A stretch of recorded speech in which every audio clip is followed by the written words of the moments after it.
नमस्कार. अभिव्यक्ती या आपल्या यूट्यूब चॅनलमध्ये पुन्हा एकदा आपल्या सगळ्यांचं स्वागत. आज आपल्यासोबत आहेत ज्येष्ठ पत्रकार, अनुवादक, लेखक, व्याख्याते, वेगवेगळ्या विषयांचे अभ्यासक, विश्लेषक आणि समाज माध्यमांवरती अतिशय लोकप्रिय असणारे लेखक सन्माननीय सुनील तांबे सर. सर स्वागत आपलं. आणि हे इतकं काही सांगावं लागतं ओळख सांगताना. कसं काय म्हणजे माणसाचं करिअर करताना एखाद्याच विषयामध्ये बराचसा काळ निघून जातो आणि तुम्ही इतकं सगळी मुसाफिरी वेगवेगळ्या क्षेत्रांमध्ये केलेली आहे. कसं काय जमलंय सगळं? एक तर मी पत्रकारितेला सुरुवात केली 1990 साली.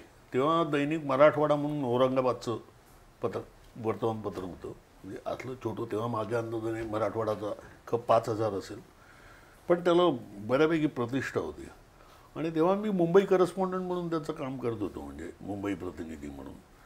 आणि काही दिवसातच म्हणजे एक दीड वर्षातच मी पुढे इंग्रजीमध्ये गेलो. म्हणजे डेक्कन हेराल्डला काम करायला लागलो. डेक्कन हेराल्डमधून हितवादला, नागपूरचं. त्यानंतर डेक्कन हेराल्ड. हितवादला मी जेव्हा गेलो तेव्हा मला टायपिंगही येत नव्हतं. मी ते मंत्रालयाच्या प्रेसरूममध्ये बसून आणि CTOच्या प्रेसरूममध्ये बसून टायपिंग शिकलो. आणि ते टाईप करून मग ती इंग्रजी कॉपी मी कोणाला तरी दाखवायचो, मग ते दुरुस्त करायचे. मग त्याच्यानंतर पुढे डेक्कन हेराल्डला गेल्यानंतर लॅपटॉप, म्हणजे त्यावेळेला मला असं आठवतं की हिंदू आणि डेक्कन हेराल्ड या दोनच करस्पॉन्डंटकडे त्यावेळेला लॅपटॉप होता.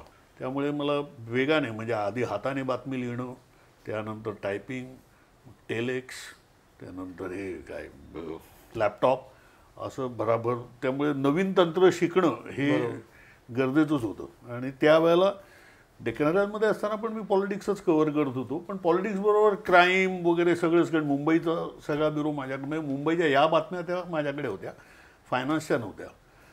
त्यानंतर मग मी इकडे लागलो तरुण भारत बेळगावला, मुंबई ब्युरो चीफ म्हणून. त्यानंतर सहाय्यक संपादक झालो त्यांचाच. आणि त्यानंतर मग मी ते सोडल्यानंतर मग मी काही दिवसानंतर मग रॉयटर्समध्ये गेलो. रॉयटर्समध्ये गेल्यानंतर आता या सगळ्या काळात मी खूप हिंडतही होतो, त्यामुळे एक्सपोजर खूप मिळत होतं. आणि रॉयटर्समध्ये गेल्यानंतर ॲक्च्युली एक नॅशनल लेवलचं कव्हरेजसाठीचं एक्सपोजर हे जास्त होतं. कारण रॉयटर्समध्ये मी कमोडिटी करस्पॉन्डंट म्हणून लागलो आणि 4-5 जणांची टीम होती. ती अख्ख्या भारतातल्या सगळ्या कमोडिटीजचं हे बघायची. त्यामुळे काम खूप असायचं.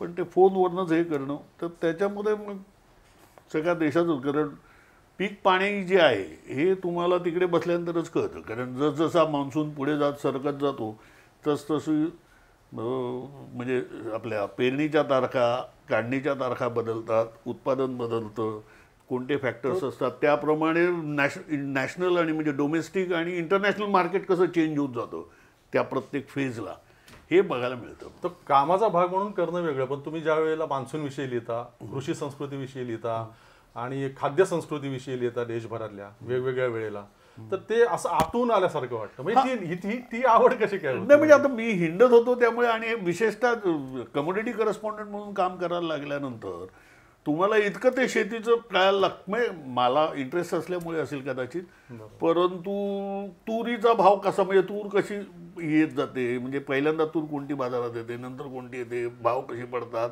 आता या सोईंग डेट्स आणि हार्वेस्टिंग डेट्स आहेत ह्या मान्सूनप्रमाणे कशा चेंज होतात, आणि त्याप्रमाणे इकडचं ॲग्रिकल्चर कमोडिटीचं मार्केट चेंज होत जातं. आणि इकडेच नाही तर परदेशातलंही, म्हणजे कारण त्या सगळं मोठ्या प्रमाणावरती तो एक्सपोर्ट, म्हणजे आता बऱ्याचशा ग्लोबल कमोडिटीज आहेत ना. म्हणजे ज्वारी सोडून द्या, परंतु मका घेतलं, सोयाबीन घेतलं, कापूस घेतलं, साखर घेतलं, या सगळ्या, किंवा या म्हणजे तेलबिया, ह्या ग्लोबल कमोडिटीज आहेत. आता त्यामुळे ते बघत असताना तर त्याच्यासाठी जेव्हा फिरलो तेव्हा ते मग आपला आहार येतोच ना त्याच्यामध्ये, म्हणजे ते आटळच असतं. म्हणजे उदाहरण साधं आहे की कोकणामध्ये समजा तूर डाळ महाग असेल तर तुम्हाला त्या कोकणामध्ये आंब्याची कढी केली जाते. So there are substitutes.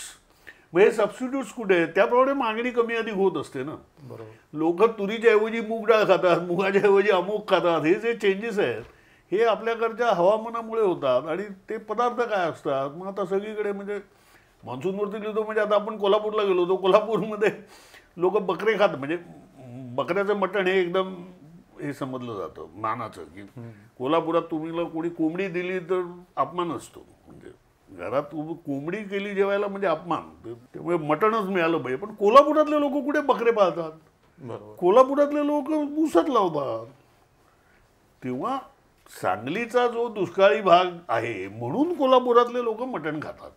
सांगलीचा भाग दुष्काळी नसता तर कोल्हापुरातल्या लोकांनी मटण खाल्लं असतं की नाही मला शंका आहे. हे जे आहेत हे ताडेमाने कळायला लागतात आणि मग गंमत वाटते. मग त्याप्रमाणे त्यांचे मसाले ठरतात. आणि म्हणजे मी तर भारत सगळा फिरलो, म्हणजे जवळपास सगळ्यात फिरलोय. तर त्यामुळे ते असं उत्तरेकडून दक्षिणेकडे येत असताना काय बदल होतात, पश्चिमेकडून पूर्वेकडे जाताना काय बदल होतात. म्हणजे पश्चिमेकडे म्हणजे इकडे पंजाबातनं तुम्ही बंगालपर्यंत गेलात तर तुम्हाला कळतं की पंजाबामध्ये काही खवा ही एवढं नाही आहे. ते तुम्हाला उत्तर प्रदेशातच मिळतं. पंजाबात त्याचं लोणी पनीर याला जास्त डिमांड आहे. खव्याच्या मिठाया हे उत्तर प्रदेशला आल्यानंतर मिळतं. हरियाणा उत्तर प्रदेश इकडे आहे. पुढे गेलात की दूध फाटायला सुरुवात होते. बिहारपासून पार आसामपर्यंत खव्याच्या मिठाईपेक्षा फाटलेल्या छाण्याची मिठाई आहे. कारण हे बदलतं. गाई किंवा म्हशी ह्याच बदलतात, त्यांच्या जाती बदलतात. हा सगळा प्रदीर्घ प्रवास आहे वैविध्यपूर्ण आणि त्याच्यामुळे आलेलं ज्ञान आणि त्याच्यामुळे कदाचित तुम्हाला असं वाटतं मराठीमध्ये आता तुम्ही जे वारंवार अनेकदा खंत व्यक्त करताना दिसता की ह्या सगळ्याचा सर्वकष आढावा घेऊन वाचकांपर्यंत पोहोचवणारं किंवा टी व्ही माध्यमांमधून प्रेक्षकांपर्यंत पोहोचवणारं फार कमी आहेत. सगळे राजकारण किंवा जे वेगवेगळे म्हणजे बिनमहत्वाच्या विषयांवरती केंद्रित झालेली पत्रकारिता दिसते. काय म्हणायचं असतं तुम्हाला त्यावेळेला आणि या परिस्थितीकडे तुम्ही कसं बघता?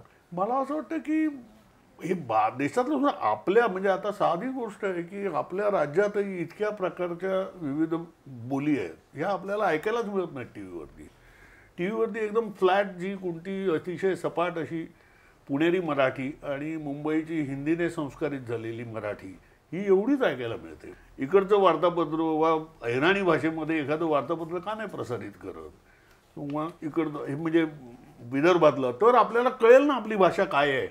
आपली भाषा केवढी समृद्ध आहे हेच आपल्याला माहिती नाही. आपण हीच धरून चाललो जी ज्याला प्रमाण मराठी साधारणपणे म्हणतात पुण्याची आणि मुंबईची जरा याने काय हिंदीने प्रभावित झालेली. उदाहरणार्थ एखादा कार्यक्रम आपल्याकडे आता संपन्न व्हायला लागलाय तो हिंदीमध्ये आहे पण आपण आता हा कार्यक्रम संपन्न झाला असंच असतं. पण मग हा जो माध्यमांमध्ये आत्ताच्या आपल्या विशेषतः मराठी माध्यमांमध्ये उथळपणा दिसतो याला काय कारण काय आणि मग कशी हे दूर होतील? एक पहिल्या 2-3 गोष्टी आहेत. एक मराठी पत्रकारितेला वारसा कधी मोठा असला म्हणजे आपण आपला वारसा काय तो नीट जाणला पाहिजे. आपला वारसा हा स्वातंत्र्य लढ्याचा वारसा आहे. स्वातंत्र्य लढ्याचा वारसा म्हणजे काय? इंग्रजी पत्रकारितेची अशी धारणा आहे. मी रॉयटर्समध्येच स्वतः काम केलं आहे. मी रॉयटर्समध्ये एका छोट्या याचा मी संपादकही होतो आमच्या कंपनीचा. तर मी तुम्हाला सांगतो इंग्रजीमध्ये प्रामुख्याने ज्याला आपण अँग्लो सॅक्सन जर्नलिझम म्हणतो या अँग्लो सॅक्सन जर्नलिझममध्ये बातमी ही एक कमोडिटी म्हणून पाहिली जाते. बातमी ही म्हणजे माहिती ही एक कमोडिटी आहे. ती एक विक्री करण्यासारखी वस्तू आहे म्हणून तिच्याकडे बघितलं जातं. म्हणजे ज्याप्रमाणे हा फोन असेल हे पेन असेल किंवा तशी एखादी चांगली वस्तू जर का आपण बनवली तर ती विकली जाते तसं माहितीकडे बघितलं जातं. कारण माहितीच्या आधारे लोक निर्णय घेतात ही त्याच्या मागची धारणा आहे आणि त्याचा संबंध मार्केटशी आहे. आणि कमोडिटी म्हणून म्हटलं त्यामुळे बातमी ॲक्युरेट असली पाहिजे. त्यामुळे बातमी अचूक असली पाहिजे. बातमी निष्पक्षपाती असली पाहिजे. बातमी वेगाने आली पाहिजे. म्हणजे ज्याला आपण म्हणतो की न्यूज म्हणजे मराठीमध्ये सांगायचं झालं तर कशी पाहिजे बातमी ताजी पाहिजे, अचूक पाहिजे आणि पूर्ण पाहिजे. असे 3 मुद्दे घेतले. कालच तुम्ही उल्लेख केला एका ठिकाणी एक चांगली बातमी वाया घालवली. ती वाया घालवली ते मला हेच वाटतं की हा आहे वेस्टर्न म्हणजे अँग्लो सॅक्सन जर्नलिझम. भारतीय पत्रकारिता काय आहे? भारतीय पत्रकारिता माहितीला केवळ एक उपभोग्य वस्तू म्हणून पाहत नाही. भारतीय पत्रकारिता वेगळी आहे. भारतीय पत्रकारिता प्रामुख्याने लोकांच्या ज्या आकांक्षा आहेत त्यांना साद घालणारी असते, असायला हवी. ती अधिक संवेदनशील असायला हवी कारण तिने लोकांचे प्रश्न मांडायला हवेत आणि त्यातून बदल घडायला हवा. सो दॅट परिवर्तनासाठी आहे. का टिळक अगर कोणी घ्या, आंबेडकरांनी पत्रकारिता केली, गांधीजी वर्तमानपत्र चालवत होते म्हणजे नियतकालिक, सगळे आपल्याकडचे सगळे नॅशनल लीडर्स आहेत हे अतिशय उत्तम संपादक होते. आंबेडकर घ्या, गांधीजी घ्या, कोणी हे सगळे संपादक होते. का? कारण त्यांना हा समाज बदलायचा होता, हा समाजामध्ये बदल घडवून आणायचे होते. त्यामुळे आपल्याकडची परंपरा ही परिवर्तन करणाऱ्या करू पाहणाऱ्या पत्रकारितेची परंपरा आहे. हे एक भान ठेवलं पाहिजे. हे केवळ क्रयवस्तू म्हणून ते बातमीकडे आपण पाहता कामा नये. बरोबर. हा त्यातला मोठा फरक आहे. आता ही संवेदनशीलता असणारे पत्रकार कोणते आत्ताचे? तर मला असं वाटतं एक रवीश कुमार आहे त्यातला, किंवा आपल्याकडे आणखीन बघायला तर अनिल अवचट तुम्हाला तशी पत्रकारिता करताना दिसतात. आता तुम्ही रॉयटर्समध्ये टाकायचं किंवा न्यूयॉर्क टाइम्सला सुद्धा तुम्ही एक लेख दिलात, कोणताही लेख, तर फॅक्ट चेकिंगसाठी एक माणूसच ठेवलेला असतो. अच्छा. म्हणजे मी समजा असं लिहिलं की टिळकांनी स्वराज्य हा माझा जन्मसिद्ध हक्क आहे अशी घोषणा केली, असं लेखात आलं, तर मला विचारलं झाली कोणी केव्हा केली त्यांनी घोषणा, कुठे केली, कुठे नोंद आहे त्याची, मला ते काढून द्यायला लागेल, नाही तर तो लेख पब्लिश होणार नाही. हे जे फॅक्ट चेकिंग जे आहे हे याला आपल्याकडे ते नाही आहे. म्हणजे आता ती जी परवाची बाबा आमटेंबद्दलची बातमी जी आहे, बाबा आमटेंबद्दल नाही पण आनंदवनाबद्दलची आहे, फॅक्ट चेकिंगच नाही आहे त्याच्यात. म्हणजे आनंदवन म्हणताय, ती संस्था कोणती आहे? महारोगी सेवा समिती हे त्या संस्थेचं नाव आहे. हा शब्द सुद्धा त्या बातमीत नाही आहे. कशी ती बातमी घेणार? हा शब्दही त्या बातमीत नाही. छापली कशी? काय करतात उपसंपादक? महारोगी सेवा समिती हा शब्दच नाही. असं दाखवलेलं आहे की दोन संस्थांना एक लोक हेमल कशाचा, अरे पण त्या हेमल कशाचा प्रकल्प असेल आणि आनंदवन हे दोन्ही महारोगी सेवा समितीमार्फत चालवली जातात. आत्ता जी त्यांना नोटीस पाठवली आहे ती महारोगी सेवा समितीनेच पाठवली आहे अब्रू नुकसानीची. मग महारोगी सेवा समिती हा शब्द नसलेली बातमी ही कशी अचूक मानायची? आणखीन एक सर कुतूहल आहे, या सगळ्या पत्रकारितेच्या प्रवासाबरोबरच तुम्ही लेखनाकडे ज्या वेळेला वळलात, मार्केटची गोष्ट तुम्ही लिहिली, काय कशामुळे तुम्ही आकृष्ट झालात त्याकडे? एक तर मला असं वाटतं जे मराठीत नाही ते आपण आणायचं असतं.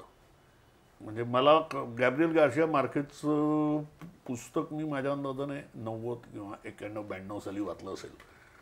मग त्याच्यानंतर आणि माझी एक अशी सवय आहे की एक लेखकाचं एक पुस्तक आवडलं, सगळी पुस्तक वाचून काढायची, त्याचं चरित्र वाचून काढायचं. म्हणजे मग काय त्याच्या शैली काय आहे वगैरे वगैरे सगळ्याचा अभ्यास. म्हणजे मी काही साहित्याचा अभ्यासक नाही आहे, पण माझी एक पद्धत अशी आहे की तर अख्खं सगळं वाचून काढायचं. तेव्हा माझ्या लक्षात आलं की मार्केटच्या साहित्यातला जो काही ज्याला आपण असं म्हणतो जादुई वास्तववाद जो आहे हा मराठीमध्ये अजिबात नाही आहे. तर मराठी साहित्य हे प्रामुख्याने युरोपातल्या वेगवेगळ्या अस्तित्ववाद वगैरे तत्सम याच्यावरती पोचलं गेलेलं आहे. म्हणजे इव्हन कोसलावरती सुद्धा अस्तित्ववादाचाच पगडा आहे. म्हणजे तो प्रभावच होता अस्तित्ववादाचा. आता हा जो आहे हा इथे आणायला पाहिजे. म्हणजे जे मराठीत नाही त्याची आपण ओळख करून द्यायला पाहिजे. म्हणून मग मार्केटचीच गोष्ट हे पुस्तक लिहायचं ठरवलं. आणि ती गळ खरं तर मला याने घातली, सतीश काळसेकरांनी माझा खूप पाठपुरावा केला त्याच्यासाठी. रवीशच्या पुस्तकाचाही तुम्ही अनुवाद केलेला आहे, ते काय म्हणजे ते का वाटलं असं ते मराठीमध्ये अनुवाद करणं? रवीशचं पण हा मुद्दा तोच आहे की रवीशने ॲक्च्युली मला असं वाटलं होतं हिंदीत लिहायला पाहिजे होतं, परंतु ते पुस्तक त्याचे काही ब्लॉग्स होते, परंतु हे पुस्तक इंग्रजीमध्ये झालं. तर मग ते जेव्हा माझ्याकडे आलं तेव्हा मला असं कळलं की या प्रकारची जी कॉमेंट्री आहे ना, रवीश ज्या प्रकारची कॉमेंट्री करतो पॉलिटिकल कॉमेंट्री, ही मराठीमध्ये नाही आहे. म्हणजे उदाहरण रवीशच्या लिखाणाला एक साहित्याची अशी सुंदर ही आहे, काय म्हणायचं, खोली आहे. म्हणजे तो जेव्हा लिहित असतो त्या लोया जज मृत्यूवरती, निधनावरती, आता त्याने ते असं म्हटलं, म्हणजे त्याची भाषा कशी, म्हणजे त्याला इतकं सुंदर तो लिहितो ना की मी एका खोलीत म्हणजे एका खोल विहिरीतच पडलेलो होतो आणि मग आता या भीतीने मी एवढा गारठून गेलो होतो की भीतीच्या विहिरीतच मी पडलेलो होतो, मी घाबरटच आहे. आणि मग शब्दांची शिडी करत मी हळूहळू त्यातून बाहेर आलो. हे जे आहे ना, ही जी त्याची म्हणजे निष्ठा आहे ना शब्दांवरची आणि भाषेवरची, आणि त्यातून त्याला हे सुचतं की मग भीतीतनं माणूस कसा बाहेर येतो, तर शब्दाची शिडी करून बाहेर येत असतं. ही शब्द आपण घडवायचे असतात आपल्याला बाहेर येण्यासाठी. म्हणजे आपण आपली एक भाषा शोधायची असते. हे मराठीमध्ये अशा प्रकारची पत्रकारिता निदान आत्ता तरी नाही आहे. बरोबर. अजून एक वेगळा विषय ज्याच्यावरती म्हणजे उदाहरणार्थ आता काही दिवसांपूर्वी साने गुरुजींवरनं समाज माध्यमांवरनं वाद निर्माण झाला. असं व्हायला नको खरं तर, परंतु अनेक महापुरुषांवरनं इतिहासकालीन व्यक्तिरेखांवरनं होत असतं. तुम्ही त्याच्यावरती जी भूमिका घेतलेली आहे ती अतिशय म्हणजे ज्यांनी साने गुरुजींविषयी काही अभ्यास नसताना तिथे काही वक्तव्य केली, काही लिहिलं, त्यांच्या कानफाडीत सनसनीत चपराक लगावणारे. तुम्ही स्वतः काही न बोलता साने गुरुजींनी काय लिहिलंय ते गेले काही दिवस सतत समोर आणतायत आणि त्याच्यामुळे ते पश्चातापच व्हायला पाहिजे खरं तर. ज्यांनी चुकीच्या कमेंट केल्यात त्यांनी. काय तुम्ही कसं बघता या सगळ्या प्रकारांकडे? नाही, एक तर आता पहिली गोष्ट, साने गुरुजी मी शाळेत असताना जवळपास 70-80% त्यांची पुस्तकं वाचलेली होती शाळेत असताना. त्यामुळे मला साने गुरुजी म्हणजे आत्ता मी काही फ्रेशली काही वाचलेलं नाही साने गुरुजींचं. दुसरी गोष्ट मला अशी वाटली की येस, म्हणजे जेव्हा मीम्स होतात, म्हणजे आता किती हा साने गुरुजींचं निधन माझ्या अंदाजाने 1950चं आहे. हा श्यामची आई या चित्रपट 1953चा आहे. आपण आत्ता 2020मध्ये आहोत. 2020मध्ये 1953 साली झालेल्या चित्रपटाच्या फोटोंवरती मीम्स येत आहेत. म्हणजे एक तर ते श्याम आणि श्यामची आई ही दोन्ही पात्र जनमानसात माणसांच्या महाराष्ट्रामध्ये तरी खूप रुजलेली आहे. बरोबर. आणि त्याला कारण श्यामची आई या चित्रपटापेक्षाही, कारण श्यामची आई चित्रपट किती वितरित झाला असेल, किती लोकांपर्यंत पोहोचला असेल. आणि श्यामची आई हे पुस्तक, त्याची आवृत्ती मी वाचलेलीच आवृत्ती काहीतरी 50वी होती. तर त्याच्यानंतर आता त्या किती पोचल्या असतील, तर सर्वाधिक पोचलेलं आहे. आणि श्याम आणि श्यामची आई हे नैतिक मापदंड समजले जातात. बरोबर काय, गैर काय, वागायचं कसं, या संबंधातला आदर्श म्हणून त्या दोघांकडे बघितलं जातं. अर्थातच त्यांची टिंगलटवाली होणार, त्याबद्दल काय म्हणजे ती व्हावीच, कारण त्या मार्गानेच ते जास्तीत जास्त लोकांपर्यंत पोचू शकतात. आता हे जे करणारे लोक आहेत, कारण साने गुरुजी हे कोणत्याही एका समूहाच्या अस्मितेचं किंवा श्रद्धेचं प्रतीक नाही. साने गुरुजींवरती श्रद्धा असेल तर व्यक्ती म्हणून कोणाकोणाची असेल, परंतु एक समूह साने गुरुजींच्या मागे उभा आहे असं काही नाही. आता हे जे टिंगलटवाया करणारे लोक आहेत, जे साने गुरुजींना संघिष्ट म्हणतात, जे साने गुरुजींना ब्राह्मण समाजवादी म्हणतात, जे साने गुरुजींना ब्राह्मो समाजवादी म्हणतात, हे जे सगळे लोक आहेत, यांच्या आपापल्या हे साने गुरुजींची त्यांनी टिंगलटवाई करण्याबद्दल मला काहीच म्हणायचं नाही. ती टिंगलटवाई करावीच, कारण याच मार्गाने साने गुरुजी जास्तीत जास्त लोकांपर्यंत पोहोचतील. परंतु त्याच वेळेला या लोकांची श्रद्धास्थानं कोणती आहेत, त्याच्यावरती ते करतात का अशी टीका, हा त्यांनी स्वतःला विचारायचा प्रश्न आहे. हा काय मी सांगायचा नाही आहे. आणि दुसरी गोष्ट मला असं वाटतं की त्या म्हणजे हा तर मूर्खपणा आहे हेरम कुलकर्णीने जी ही केली. पण हेरम कुलकर्णीने सुद्धा रितसर तक्रार केली, कोणाला धमकी दिलेली नाही आहे. बरोबर की बाबा तुम्ही हे काय करताय, आम्ही तुम्हाला, असं काही नाही हेरमने केलेलं. हेरमने एक रितसर तक्रार केली, पण ती करायला नको ती, मला पटतं. पण तू त्या निमित्ताने आता मला असं म्हणाल की संधी मिळाली आहे की साने गुरुजींचे विचार लोकांना सांगावेत, कारण बहुतेकांना त्यांचं चरित्र माहिती आहे. त्यांनी आत्महत्या केली आहे माहिती आहे, त्यांनी अमुक केलं, स्वातंत्र्य लढ्यात भाग घेतला, त्यांनी याव केलं तेव्हा केलं हे माहिती आहे. म्हणजे याच्यात काय त्या पंढरपूरचा सत्याग्रह केला वगैरे हे सगळं माहिती आहे. पण त्यांनी नेमकं काय लिखाण केलं, त्यांची जाती व्यवस्था, हिंदू धर्मावरती काय मतं होती ही माहिती नाही. त्यामुळे मी ती सिरीज लावली की हे साने गुरुजी म्हणत होते. पण ती वाचताना आता प्रकर्षाने एक गोष्ट आणखीन लक्षात येते, जे तुम्ही आता सध्या मांडताय, त्यांनी 50 वर्षापूर्वी मांडलेली सगळी परिस्थिती त्यात अजूनही बदल न होता उलट त्याची तीव्रता वाढतच गेलेली आहे या काळामध्ये. हे काय, ही विसंगत चित्र कसं? नाही, विसंगत नाही. त्याचे काय आहे, साने गुरुजींचा काळ आहे हा स्वातंत्र्य पूर्व काळच आहे. स्वातंत्र्य मिळाल्यानंतर ते हार्डली 3 वर्षच हे आहे. आता तेव्हा काय होतं, सत्तेचं राजकारण आपण ध्यानात घेतलं पाहिजे की त्यावेळेला ब्रिटिश सत्तेत होते. आता ब्रिटिश गेल्यानंतर भारतीय सत्तेत आले म्हणजे कोण, असा प्रश्न निर्माण झाला की तिकडे कोणत्या वर्णाची, कोणत्या जातीची सत्ता आहे. आणि मग प्रत्येक समूहाला त्या सत्तेमध्ये वाटा मिळण्यासाठी हे सुरू झालं संघर्ष. जरा उशीर, पण तो आता आपल्याकडे तो टिपेला पोचलेला दिसतो आणि तो स्वाभाविक आहे, तो होणार. कारण त्यावेळेला सत्तेमध्ये काय म्हणजे इव्हन भारतीयांनाच सहभाग फारसा नव्हता, असला तर 5-10% होता. तो पण तेवढा पण होता की कारण सगळे ब्रिटिशांचं हातात होतं. पण तू त्यानंतर आता हे प्रश्न येणार ना की सत्ता कोणाच्या हातात आहे, मग राजकीय सत्ता कोणाच्या हातात आहे, आमदार किती आहेत, हे किती आहेत, आपला समूह कोण, आपण कोणाला तिकडे पाठवतोय.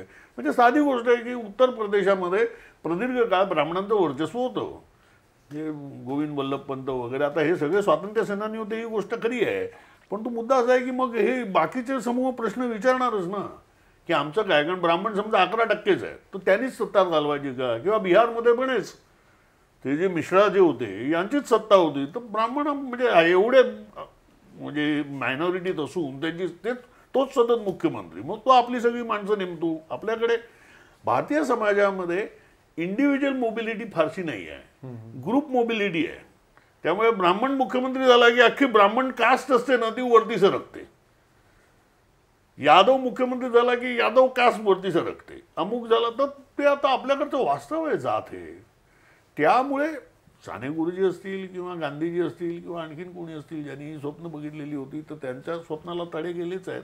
ते त्या सगळ्या उतार्यांमध्ये आहेच. सर, एक शेवटचा आणखीन एक प्रश्न विचारायचा आहे. समाज माध्यमांचा अतिशय विधायक वापर तुम्ही करताना दिसता. विशेषतः समाज माध्यमं म्हणजे वेगवेगळ्या वादविवादांची माध्यमं झालेली आहेत, परंतु शेकडो हजारो फॉलोअर्स आहेत तुमचे आणि बहुतेकांनी मला खात्री असेल की सी फर्स्टमध्ये सुनील तांबे करून ठेवलेलं असेल, कारण इतकी माहिती आणि ज्ञान त्यातून मिळतं. अशा प्रकारे या माध्यमांचा वापर व्हायला पाहिजे असं वाटतं. तुम्ही कसं काय, म्हणजे हे व्यवस्थित कसं जमवणार सगळं?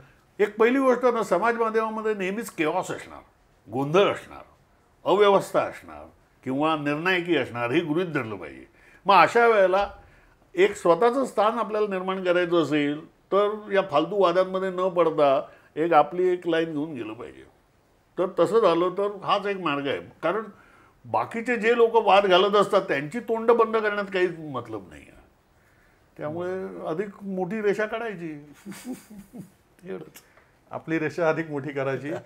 सन्माननीय सुनील तांबे सर आपल्याबरोबर होते आणि पत्रकारितेतला प्रदीर्घ अनुभव, इतर सगळ्या विषयांचा अभ्यास आणि त्यामुळे वेगवेगळ्या विषयांवरती त्यांच्या प्रतिक्रिया जाणून घेण्याचा हा प्रयत्न होता. याला मुलाखत म्हणा किंवा नका म्हणू, ते तुमच्यावरती आहे. सर धन्यवाद, तुम्ही आज वेळ दिला. मी आपला आभारी आहे. धन्यवाद.